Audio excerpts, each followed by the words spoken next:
Today's episode will tell you a little bit about how important the music scene in the Medway towns in the UK has been over the years. And I'm not joking either.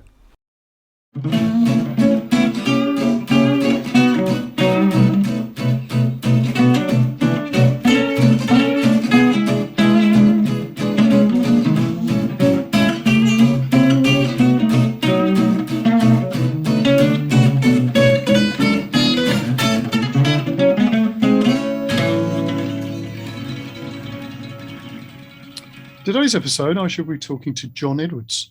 Hi, John. Good evening, Vic. How are you? I'm good. I'm good. Thank you for joining me. It's my pleasure. Okay then, John. So, traditional first question. What do you do? Right. It sounds quite tedious, but in fact, it's brilliant. I work for a charity in London, and it's a small charity that houses university students. And my job is that I'm the manager of one particular building, a massive 1930s Art Deco fronted building. And there's 246 students live there, 59 flats, and I also live with them. So I actually have a flat that comes with my job. So I don't work from home, but I work where I live. So my commute to work every morning is hellish. You know, it's 10, 15 paces. Yeah, and that's a killer. I can't cope really. And so obviously, you know, I'm in work on time most of the time, and travelling home's even worse, of course, with the rush hour. Yes, I could imagine. It's hellish. So yeah, basically my job is that, and I do everything. So I'm in charge of allocating the rooms, disciplining the students, collecting their rent, being nice to them, pastoral support, 24-hour cover. So I'm on call now. So if suddenly I have to rush off, yeah, that's cool. The only reason why, but I'll think of an excuse not to go. Cool. So let's just sort of track your, what you've done, because you've done other things as well. So, so let's sort of have a look. So, what sort of things were you sort of interested in when you were younger? What sort of hobbies and fascinations? Well, when I was younger, I suppose food really was the, the first thing. Oh, okay.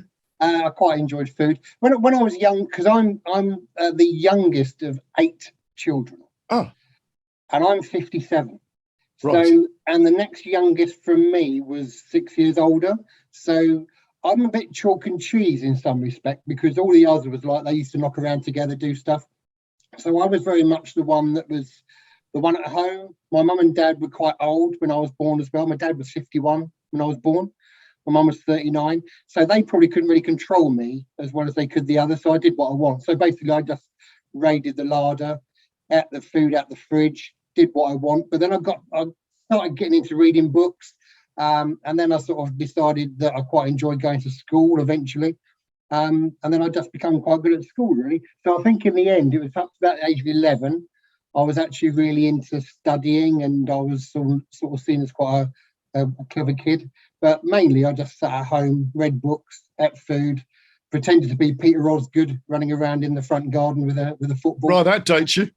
It does indeed, yeah. That is Chelsea are my team. So yeah, that's basically my first love really, was food, kicking the football, reading a bit, and then just being the youngest of 8 kids, really. Now I like this because I won't say it's similar for me, but I've got a load of half brothers and sisters, right, who are much older than me.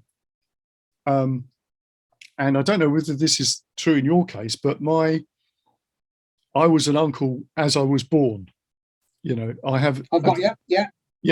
And of course, it does put you in a very weird position psychologically, doesn't it? Being the youngest, but potentially an important figure, even when you're quite young.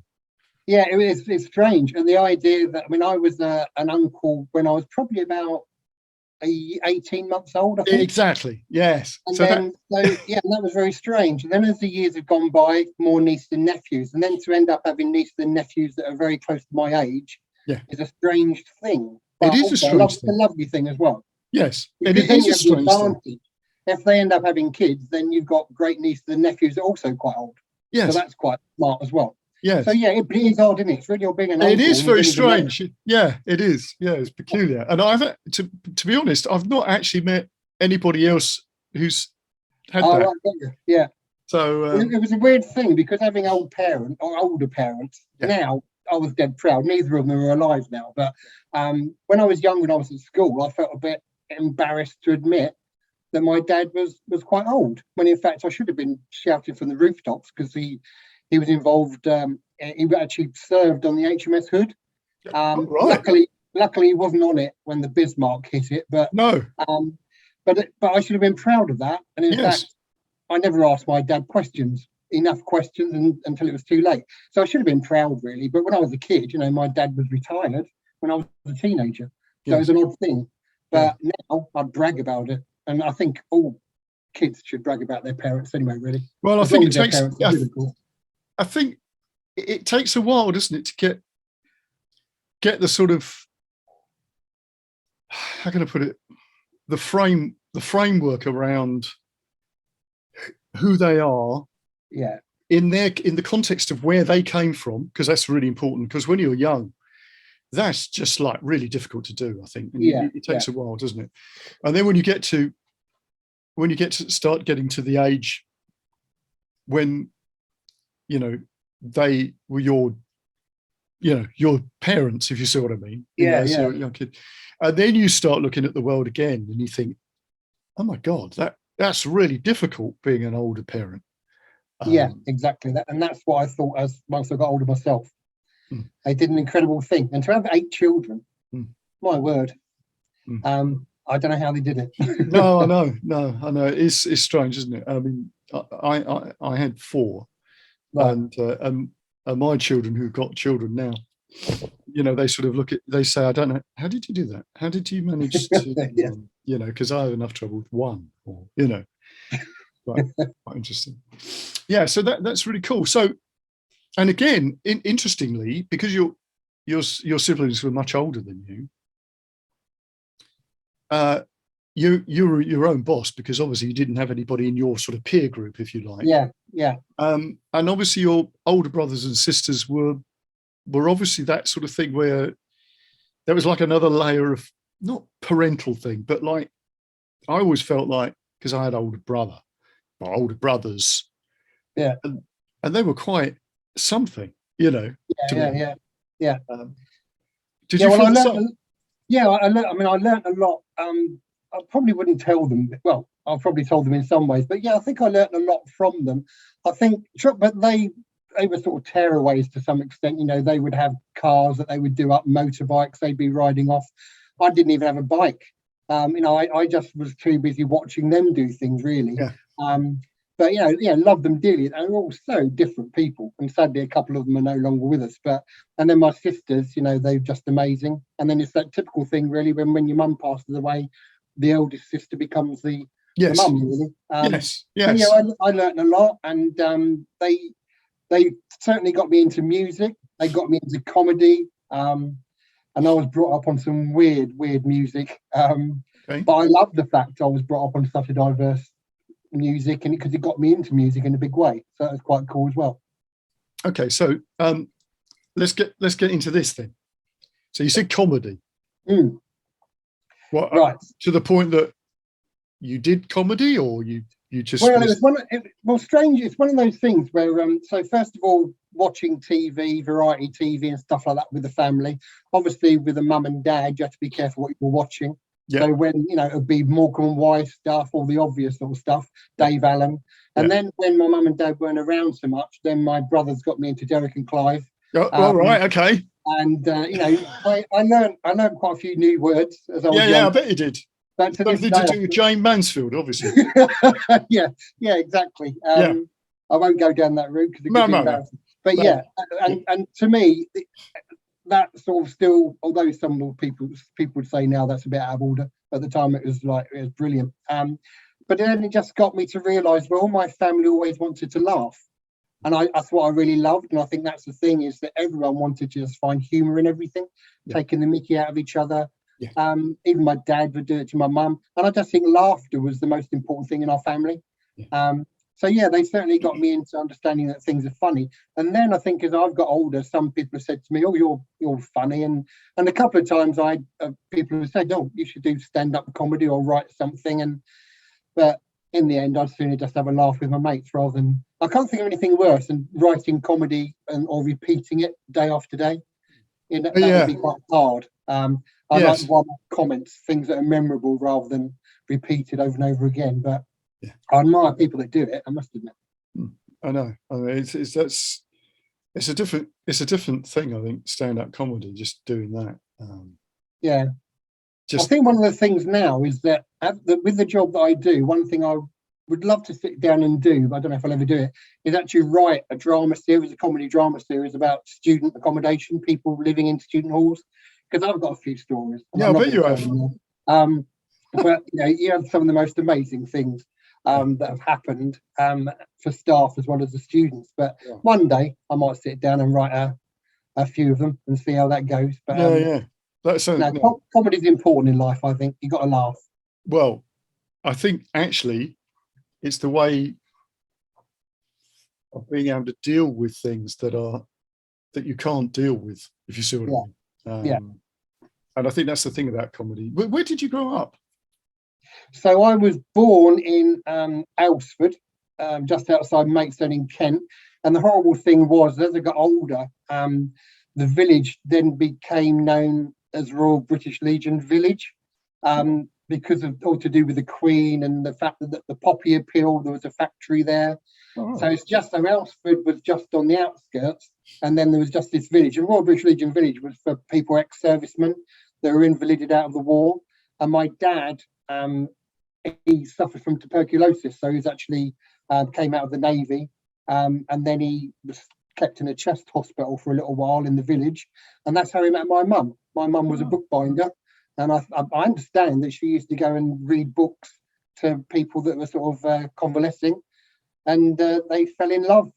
So that was quite cool. So so I brought up in Royal British Legion Village, but I'd never wanted to admit it. I played for the football team, and seeing a podgy little boy wanted to be Peter Osgood, but in fact I played left back and I was useless. But it was good fun. So Royal British Legion Village.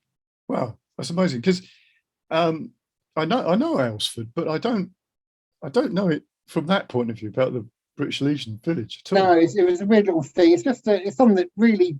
I went to Alresford Primary School, Teapot Lane. Yeah, what a wonderful name for it. Yeah. So I went to the primary school and the secondary school there. And Royal British Legion Village is basically just outside that bit. And then after that, I went to a boys' school in Maidstone. So the old village is amazing. Well, it was beautiful.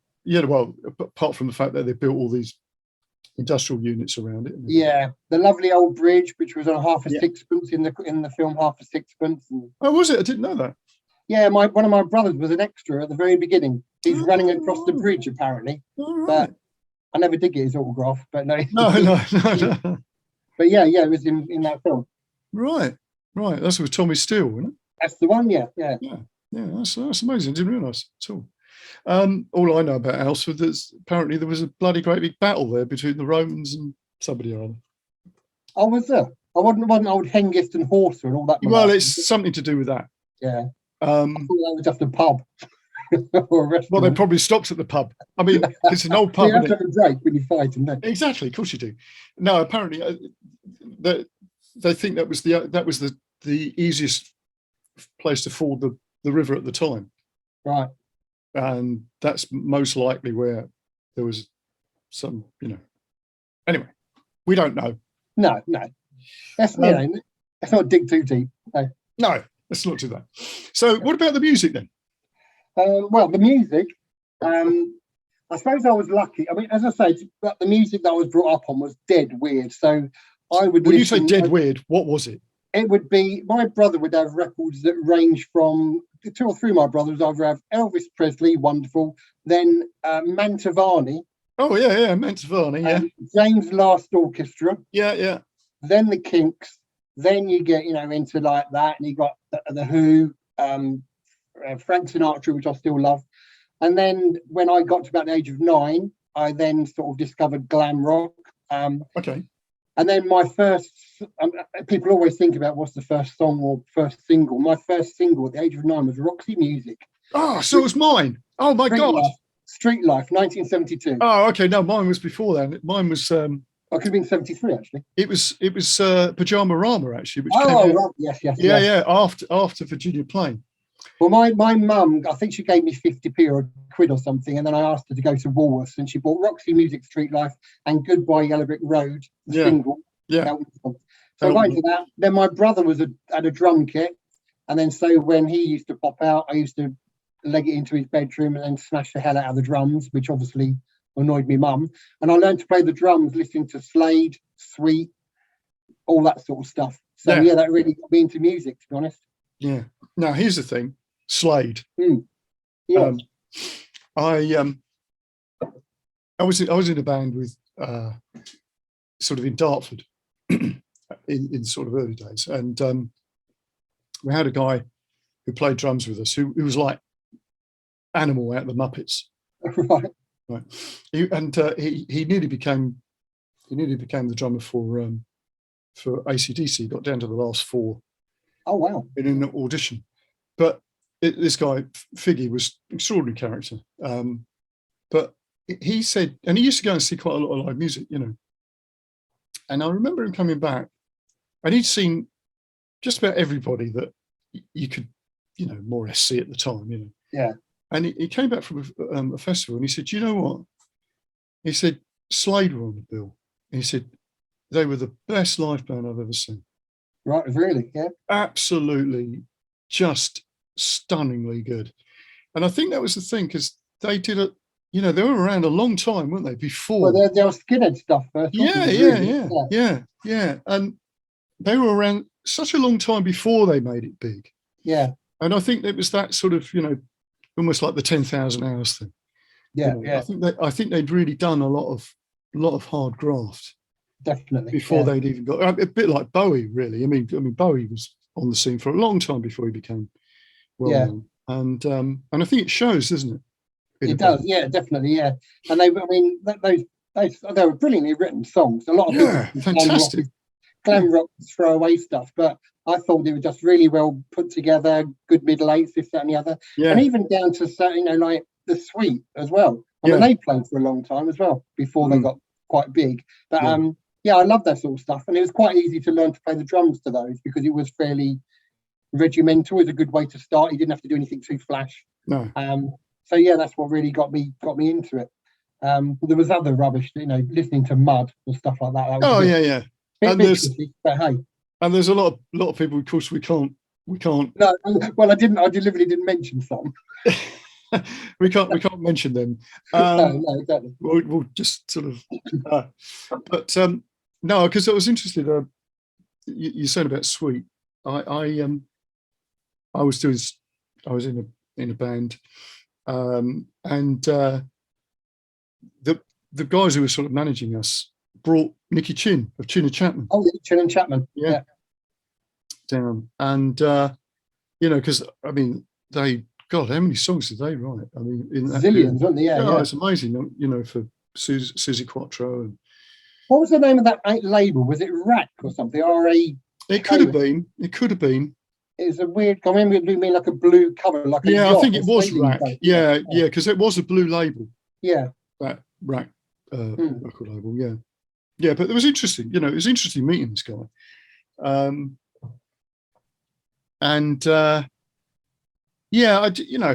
think it's a strange sort of period of time because the sort of glam rock thing. I know it's difficult to sort of put this into words, really, because there was all the sort of progressive rock stuff going on at the time, and I was talking to somebody about this on another interview actually, about a lot. When you look at a lot of the progressive rock stuff now, in retrospect, some of it's actually rubbish, you know, but it didn't seem like it that at the time. I mean, really sort of pretentious and overblown. Really, just sort of tripe. But weirdly, the glam rock stuff isn't. You know, with the actual songs, like you're saying. And I can listen to a lot of that stuff now quite easily. Yeah, because they're so well written. Yeah. And I think that's actually what the problem was with a lot of the progressive rock stuff, is that they weren't really well put together pieces. You know, sometimes it was like 15 song ideas thrown together, wasn't it? Yeah. Yeah. But I mean, too much noodling, really. Yeah, there was. Yeah. Well, a lot of keyboard noodling from what I can remember. But, so, did you start playing in bands quite soon? Not really. I mean, I fiddled around on drums and stuff like that, and it really was, not until around about 1980, 81, somewhere around there. Discovered a couple of friends that was into playing music. And my brother at this stage had bought a Premier Resonator drum kit, which was incredibly expensive. And this was about 1980. So he used to then take it along, and then I would then sort of have a jam with some friends. Stuart Ellis was one of them, who then joined the Claim. And he was in a band with myself and a fellow called Dave Bloomfield. And Dave, he basically, I played in the band with Dave since 1981, I think, something like that, off and on with the Strukers and Tenota 80. But yeah, we just sort of started making some noise, and we had rehearsals in Larkfield, I think in Larkfield Village Hall or something, which, if you got bored, there was a table tennis table, so you could just sort of fiddle around. But we used to make some odd noises. And then, Dave sort of then came on the scene because we had a couple of guitarists that sort of really only played with one finger. Not like Django Reinhardt, because that would no. This was he had two. Yeah, exactly. Yeah, if only they'd had two, it would have been quite good. It didn't quite work, really. It was more jizz rather than jazz.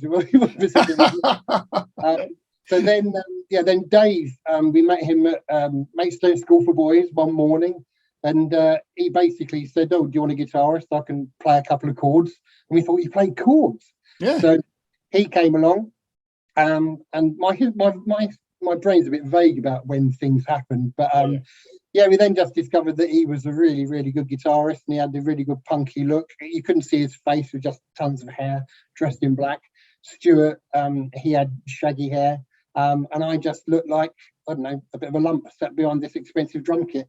So we just started fiddling around, and then various things happened where we then sort of went our separate ways, and we then formed different bands. But I suppose we got a bit more serious in sort of 84, 85, something like that, when we formed a band called the Andy Pandits.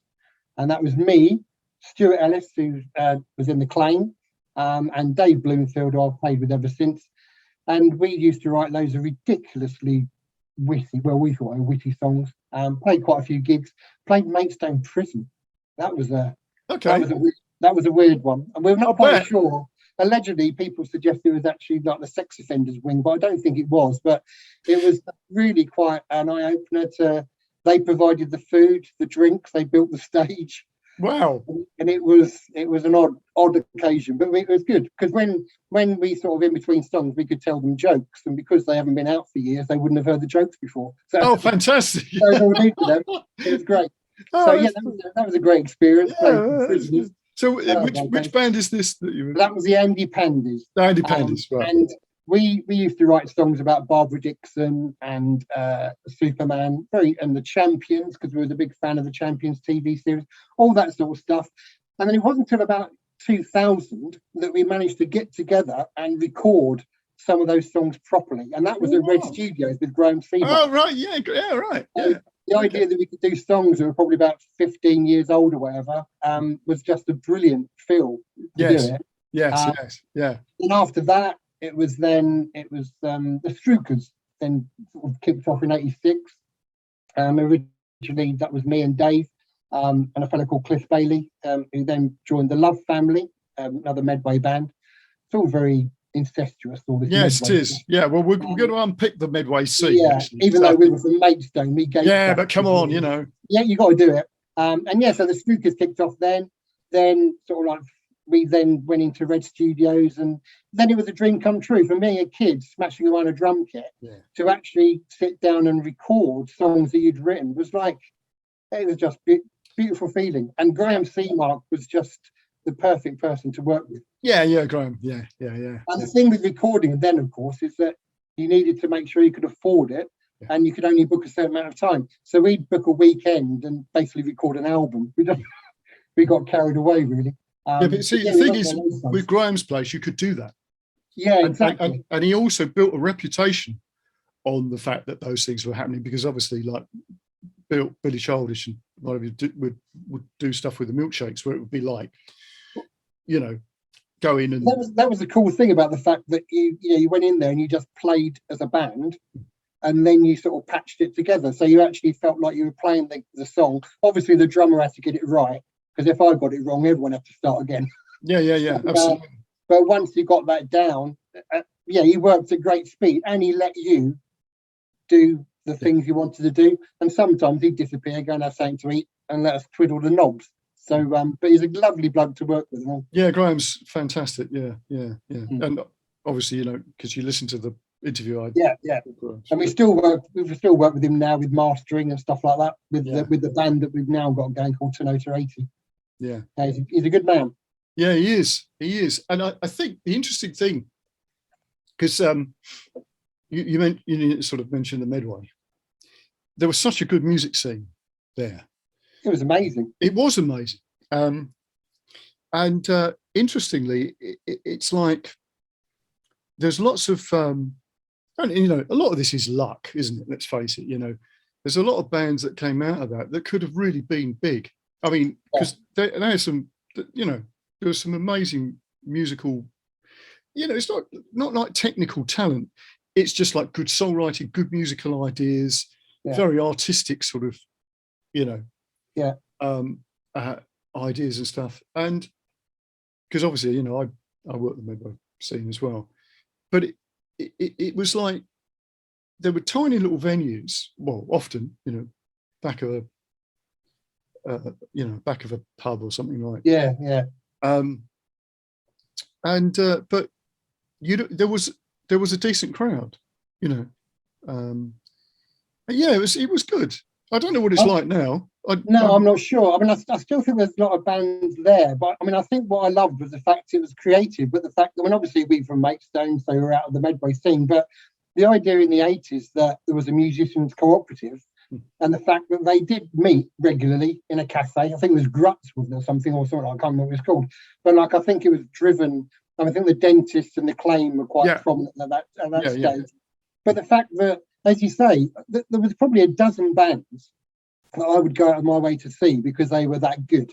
And the Claim were one. To me, the Claim should have been enormous. They could have been as big as the Smiths and Blur and all that. Yeah. But to see them play at such close quarters, and then, you know, and there was a band called Swinging Time. They were fantastic as well. And Somersault. They were the three bands in particular that I really, really loved.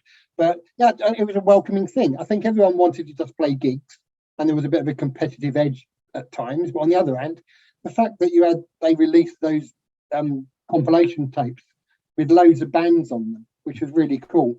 And then there was a similar one on the Isle of Sheppey, called Syndicate, and we got involved in that. So we were quite lucky.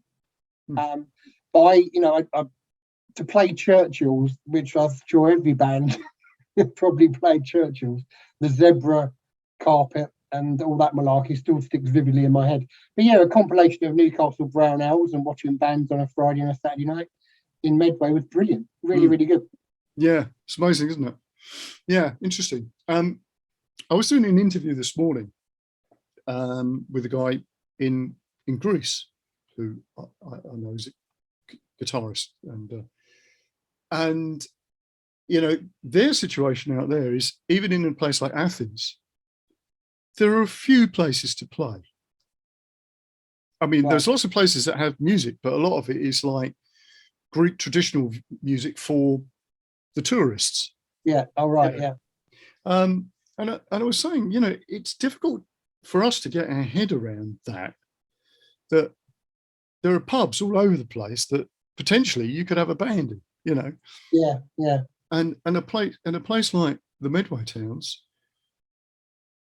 you know, certainly back the times that we're talking about, I mean, technically could have had as many venues as Athens that would be playing contemporary music, because there were a lot. And that's just the Medway towns. We're not talking Yeah, about and Gravesend. yeah.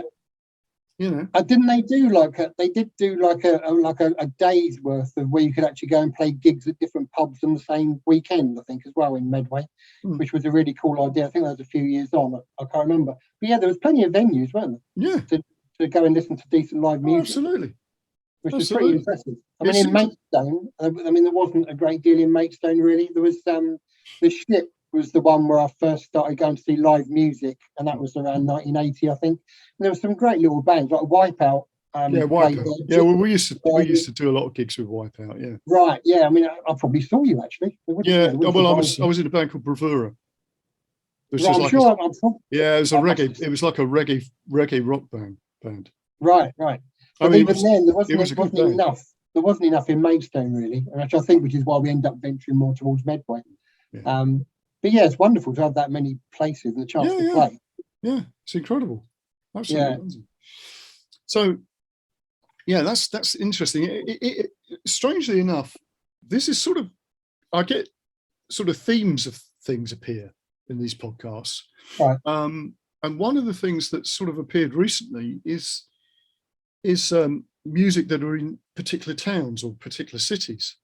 I was interviewing somebody last week who's a folk singer from, sort of late 60s, early 70s.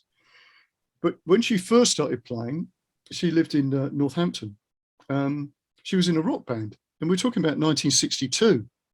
Really? And it's like, right, that really is something. Wow. Because it's just like, almost sort of pre-Beatles. Well, it was pre-Beatles. Yeah, it would have been, yeah. Yeah. And you sort of think, and she said, but there were a load of bands. And that was like, and what's interesting is that it was, it's not a port town. No. Because if you look at just generally about the history of contemporary music in this country, it is sort of ports, isn't it? I mean, Midway, Newcastle, not Newcastle, Liverpool and London and all the rest of it, because you needed to know somebody in the Merchant Navy or the Royal Navy who'd been to America, basically. Right. Recordings, Yeah. But yeah, so I thought that was quite interesting that somewhere like that had such a lot of music going on. And she said, well, and I said this to her, that's the first place that's not a port. And she went, yeah, but there was 2 American air bases. Ah, right. Got you. And I thought, oh God, yeah, of course. Yeah. Absolutely. Yeah. That makes sense. And just brings in that influence as well. Yeah. Brilliant. Yeah. It's fantastic. Maidstone didn't get any. Maidstone got no influence at all. No. I'm not sure if it's got the identity full stop, but I mean. Yeah, it's a weird place. No, it's strange, isn't it? It's strange. Okay, so we've got all this music happening. So what's your sort of thing? Are you just doing that for fun at this point? Yeah, I think the sad thing, well, not the sad thing, I suppose, because the 3 guys that are in the band, so that with the Andy Pandits, so Stuart, Dave and I, were also doing our A-levels. And I think it was always the case that let's do it for a bit of fun. I think if we had come from a background where we were unemployed or we were thinking of, I think it would have been that thing, right, sod it, let's go for it. Do you know what I mean? Yeah. Or on the dole. Because we were pretty good, yeah. And I think, we were quite excited about the idea of playing live music. And then I think then when the Strukers really started going well, we were sort of, I think it was about 1991 when we really started picking up, and then we supported Green Day in 92 or 93, toured France for a couple of weeks, played some decent venues. And I think that, in a sense, being 27, and again, all 3 of us had jobs, I would love to have just said, can we just go for a year, see what happens? And I think we all dreamt that and all wanted to do it. But in the end, you did need a manager, and you did need that to try and really push you on. So in the end, it was just flattering that people loved your music, that John Peel would play you, that people got into you, and the fact that fanzines followed you. And that's the thing we haven't spoken about, fanzines. Yeah, it's a wonderful thing, because I think that without fanzines we wouldn't have got any publicity.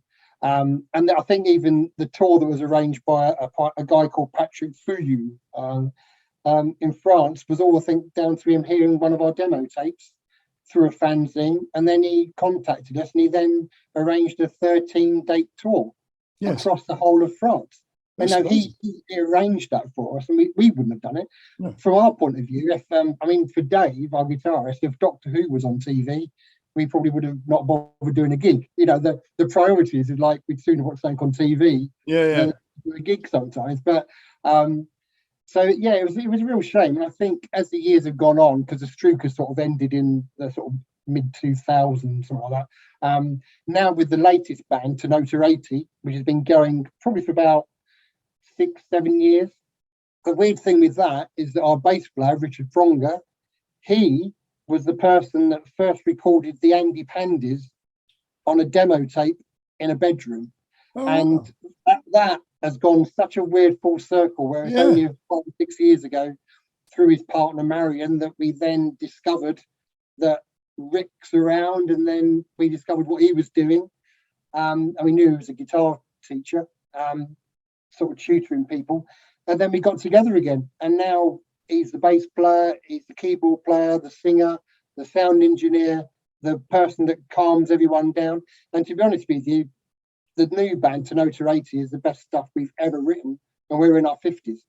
And it's come full circle, because they then start thinking, do you want to play live again? But it's a hard one again when you're in your 50s. Do you know what I mean? Yeah, I know what you mean. So there's always been that wish to do something big, but in the end, you can't beat playing in a band and making music with your mates. That's like a dream come true. So I'm is, and I think this is the thing, really, that, you know, because I've been doing a lot of, you know, I do a lot of educational work, and I think that's that sort of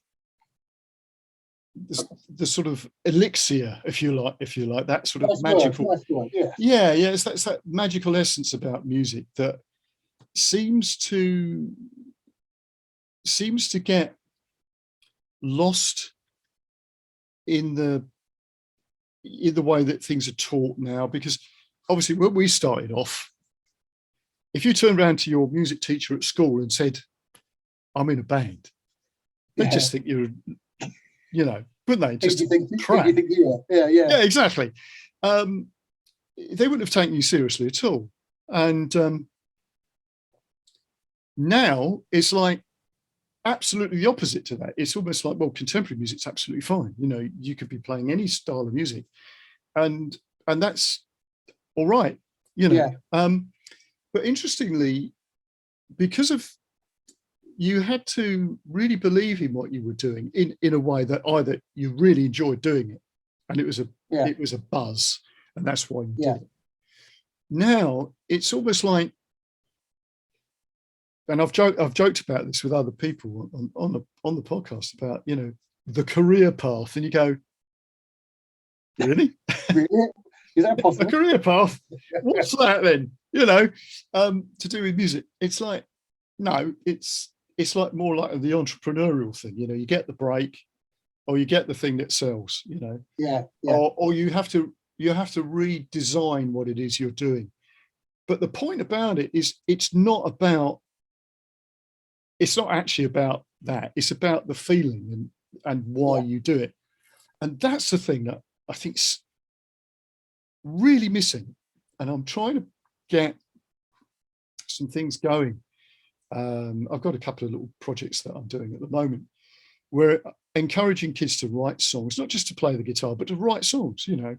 And also sort of go, well, yeah, okay, look, all that stuff's out there, you know, you could do grades and all that. Yeah, you can do that. But really, if you just start with this and that, that's enough.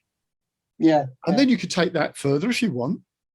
But the point is, it's really great just doing that. And you can get really good with just this stuff. And then it starts to become slightly illogical. It's like, well, okay, so what's all this, you know, fancy guitar playing? Well, it's not really about that.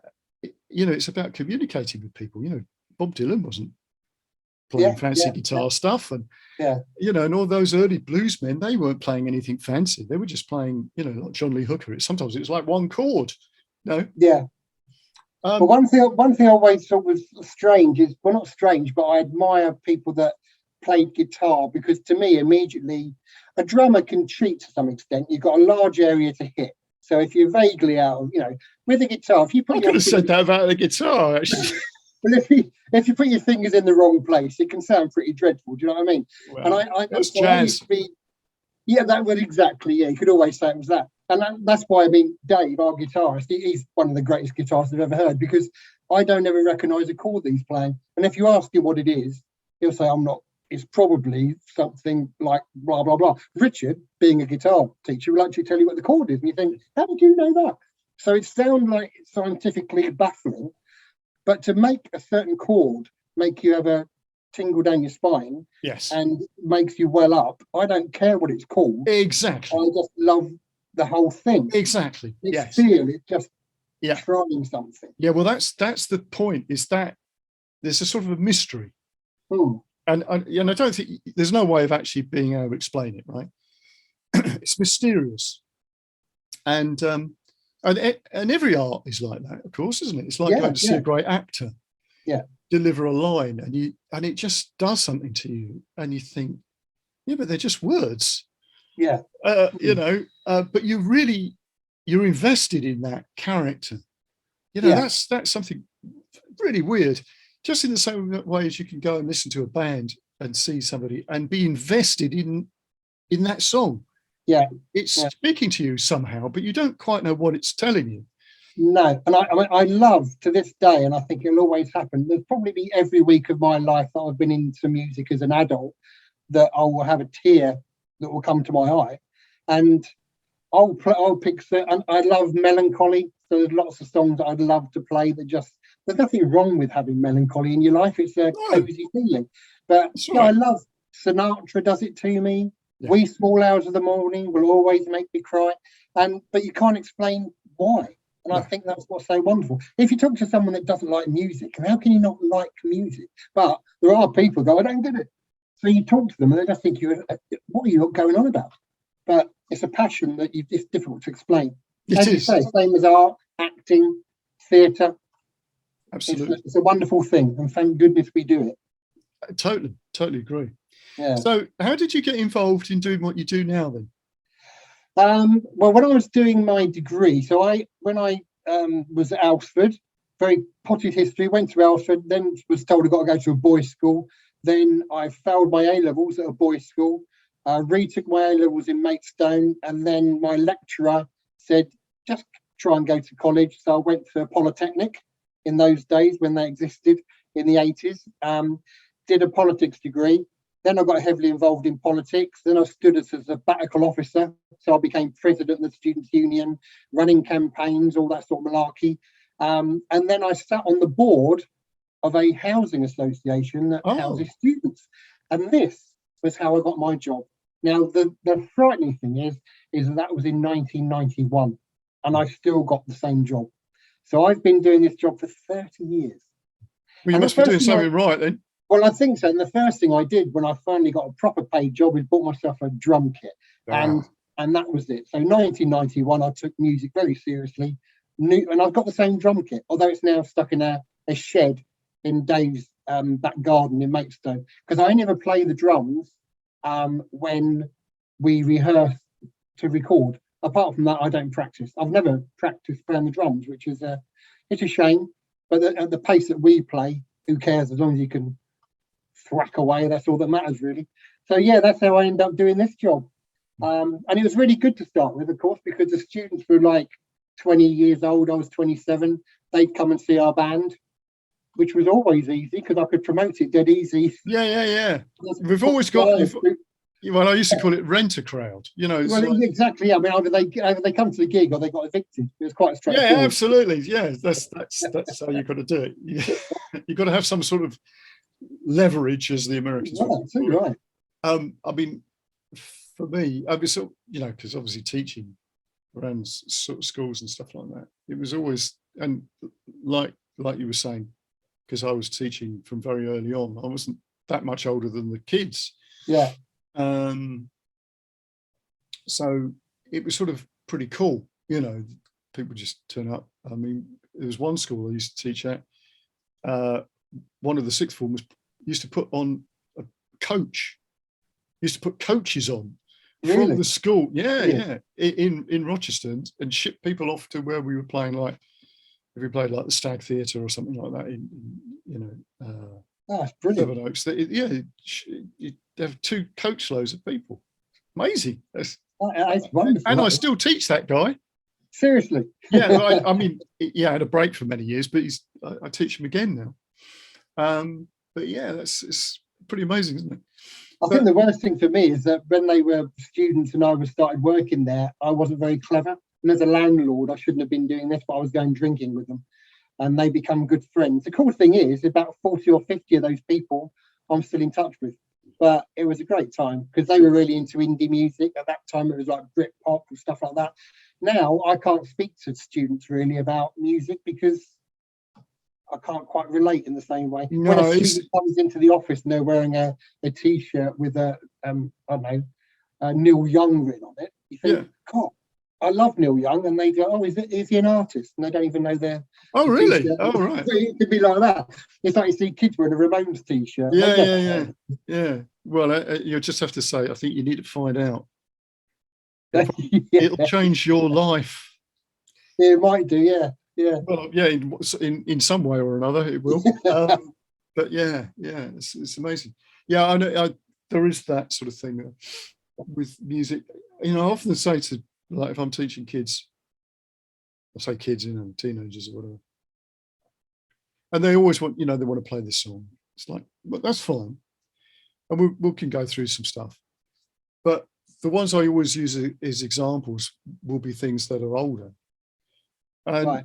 And I often say to them, but you see, the problem is, if you learn something that's current, right, six months down the line, nobody's going to know it. Right, yeah. Well, you'll know it, but the people I'm teaching who started, they probably won't know it. Yeah. So there's actually not an awful lot of point me doing that. I might as well go back to sort of things because they show you how whatever it is I'm showing you works. And then once you've got that grounding, you can go and find the music of the stuff that you like easily. Yeah. It's all out there. Some anorak has put it up on somewhere. It saves me working it out. But yeah, so it's been quite an interesting thing. But yeah, I do feel that I've sort of lost touch with certain aspects of music. But to be honest, I don't feel that I've lost much in that, really. No, that's the other thing. There can be a vacuum of thinking there's nothing new that actually excites you. But on the other hand, there's loads of stuff that I can revisit. I rely on our guitarist Dave because he's always looking at stuff online. If it's a record label that's got a certain style of music, and he's introduced me to more bands in my life than anyone else, really. So, that's pretty cool. But yeah, there are times where it's actually quite nice to go back to stuff. I mean, I'm a big Steely Dan fan, and to suddenly listen to that again when I probably only gave it a glimpse in a past, really, sort of 20, 30 years ago. So it's lovely. You feel like you're finding new bands in that way. But yeah, there's nothing particularly new that I'm hearing. But having said that, I don't listen to much radio that introduces me to it. No, that's the problem, isn't it? Because it's like a lot of things with what's happened with the internet and technology generally. This idea that we have so much choice, when in actual fact, you don't really. No, you don't. Because it's so dispersed and there's so much stuff just regurgitating the same thing. Yeah. That really to find something or have a point, like, you mentioned John Peel. The John Peel show, if you wanted to know what was going on, it'll be something like that, or I'll go whistle test or something. And you'd find out. But now it's like, it's so difficult to actually. That's the sad thing, I think, because I think apart from the Tube in the 80s. Yes. And the early Jules Holland. Yes. it gets a little bit torturous now, I find, with Jules Holland, Yes. because he has to throw honky tonk piano into every song. Yes. And you think, calm your skin, just let them play. But there is an opportunity there for new bands to be able to play on programs like that, but TV companies don't do it. No. And MTV doesn't exist as a music channel of any note anymore either. No. Videos have become irrelevant. It's all streaming, isn't it? So it is hard, really. So the trouble is, I go on YouTube, dig into things, and like, for instance, Dinosaur Jr. is one of my all-time favourite bands. Went to see a documentary that they've just released, and it was absolutely boring because I've seen it all. It was all on YouTube already. So you think, what's the point of that?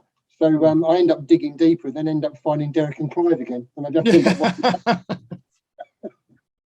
And Jane Mansfield. Jane Mansfield, of course, Yeah. And Winston Churchill, but we won't go into that. Yeah, no, absolutely. Yeah, so so you're obviously you do some recording and stuff, because that was the thing that I think Graham mentioned. Yeah. Well, I didn't know this. I didn't know that the Strookers were the first band that he recorded at Red Studios. Oh, really? And I just thought, wow, I thought that we were the lucky ones. But he mentioned that in that interview, and I just thought, wow, that's pretty cool. And I love the whole idea of that little shed stuck in a wood. Yeah, I know. Mum and Dad's back garden. And yet you went in there and you made the most amazing sound. And he would turn up with his quiche or whatever and just go and eat it whilst you were sort of like playing away. Yeah. And you could just talk to him, talk nonsense. And then with the mastering of stuff now, our recording, all the stuff we've done with Sinatra 80 has been with Richard, our bass player, because he's got a little, I don't know, with this a 16 track, I think. But he's done astonishing things. And that's all been recorded originally in like a sort of shed, a sort of an outhouse type thing. And then taking that indoors, and we found the whole recording process totally different, because first of all, we didn't have to worry about the costs. No. Then we could experiment, and then we were a band where we want to experiment. And then you got Richard, who's like a really good democratic bloke that tries to get you to challenge yourself. Like, try that again. And so the exhilaration of recording stuff with the person that's actually engineering you and doing everything. And the good thing for me is that instead of me sitting there listening to everything being recorded, as I did at Red Studios, I do my drums, I come back 2 weeks later and discover this incredible sound. It's good, isn't it? It is marvellous. And hold on, my screen's gone funny. No, well, I can still see you. Oh, that's all right. I'll keep on staring at the camera. Yeah, no, you're looking good, John. Yes. Well, thank you, darling. But I think it's just an amazing thing to still do at I'm 57, to discovering new ways of recording. It's really exciting. Yeah. Well, I don't want to be like the Rolling Stones. That would be a bit depressing. But I don't know. I mean, I wouldn't mind having their money. That'd be helpful. Well, that's that'd be nice. I must talk about the Rolling Stones. I saw something on Facebook today that made me chuckle. Yeah. There's a picture of Keith Richards with a guitar talking to this little kid who's about 3. And this caption underneath it said, "This is Keith Richards teaching Willie Nelson to play guitar." Oh dear. I just thought it was I just remember him being interviewed once about his drinking, and he just said, "What, me and Lady Whiskey?" And I thought, oh, what a cringing comment, but it sums him up quite nicely. Me and Lady Whiskey. Yeah, it's great. I like that. Yeah, it's good. Yeah, well, you've got to have a bit of humour, haven't you? Yeah, so yeah, great about the recording, and I think that's such a cool thing that you're getting such a lot of. Oh, it's a real buzz. Yeah. I mean, hopefully we can do some more recording. We haven't done stuff, because of COVID and all that malarkey, but hopefully we can get some more ideas. Our guitarist is always throwing riffs at me, which is pretty cool. He's pretty prolific. Yeah. So that gives us a reason to keep giving it a go, really. Cool. So sort of what I normally do is I'll put some stuff on the show notes about where the people can find your sort of music and stuff like that. You've got a website for that, I'm assuming. Yeah, well, we're on Bandcamp. That's probably the best bet. So the Strookers and Sinatra 80 are on Bandcamp. And you can do that thing if you want to download individual tracks, or if you want to have the album sort of downloader, if you want the proper CD, we post them out. I've got plenty of them stuck under me under my bed. So yeah, and also we'd like to just communicate with people. So that's cool. That's us through that as well. We've got Facebook pages, but they're a bit rough, really. I think Bandcamp works the best for us. So yeah, if they just go into Bandcamp, Tonota80, TONOTA, and then the number 80, and the Strukers is STROOKAS. It's not Stookers. No, we did. I think it was a really horrible thing actually when we played in France. The last gig, or the second to last gig, they spelt our name the Stookers, STUKAS, which was a bit worrying. And there were about half a dozen French fascists. Well, it's funny you should say that. I was in a band. Well, in fact, it was Bravura's bass player. He was telling me that he'd been in a band called The Jump, which were like a sort of post-punk sort of thing. Right. And some of the guys in The Jump had been in, UK Subs and, bands like that. That was that type of thing. Yeah. Anyway, they did a gig in France. And because of their sort of get up and everything, a lot of leather and all that sort of stuff, the guitarist had or the vocalist had a belt, and it looked like he had a swastika on as a buckle. It probably wasn't. Yeah. But he said it caused a riot. Really? Yeah. And I mean a full-blown riot. People getting on the stage and everything, and they, it was like they had to escape. All because of somebody had a buckle on a belt. Now, I don't know whether there was already a problem going on. Well, no, exactly, yeah. I like a band called Swerve Driver, really, really brilliant band called Swerve Driver, and there's a fascist band called Screwdriver, isn't there? And I think people sometimes got mixed up with that, but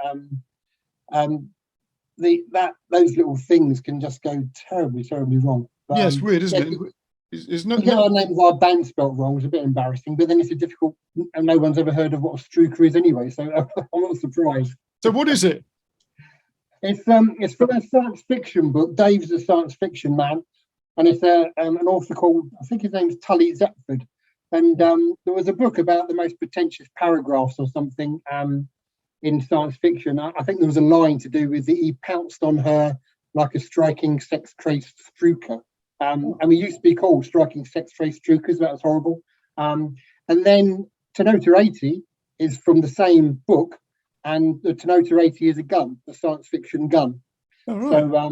So that's it's the link is still there. But yeah, right. So a Struker. But I think we'd be called the Streakers. We'd be called I bet people were disappointed when they turned up. They were quite glad when they saw me. Oh, yeah. Yeah, we couldn't keep it simple. Great stuff. Brilliant. All right then. So I think that was great fun. I enjoyed it. It's good. Yeah. I didn't know what to expect. It's nice to have a good old chin wag, quite frankly. It is. I totally agree with you. And that's the thing, isn't it, about this sort of stuff, because obviously you don't know where I was playing gigs with my band, and I don't know anything about what you've been doing. And when you start talking, you realise, oh, okay. Yes. Yeah, and it's dead easy to do, and having a drink, and also just be through what the world keeps going, and you've got to talk to people. Yes. That's the thing about social media that bugs me. Yes. Students talk to each other on their phones, even though they're in the same flat. They text each other. Yeah. Oh, WhatsApp groups. Just communicate, laugh. Yes. Watch Derek and Clive. Do anything. Just have a giggle. Do you know what I mean? Yes, I totally agree with you. Yeah, absolutely. All right then, mate. That was super. Lovely chatting to you, Vic. Yeah, all the best. And I'll put those details in the show notes, all right? That'd be great. Thanks ever so much. All right then. See you soon. Take care. Bye. Bye. So big thanks to John. Details on the show notes, as always. Also, lots of interesting stuff about Icaro, and on Patreon stuff about blues camp. So if you want to come along and play in a band and learn all the tricks of the trade, and details of the the competition for a drummer for blues camp. So if you're interested in sort of coming along, winning that sort of empty space behind a drum kit, everything's paid for.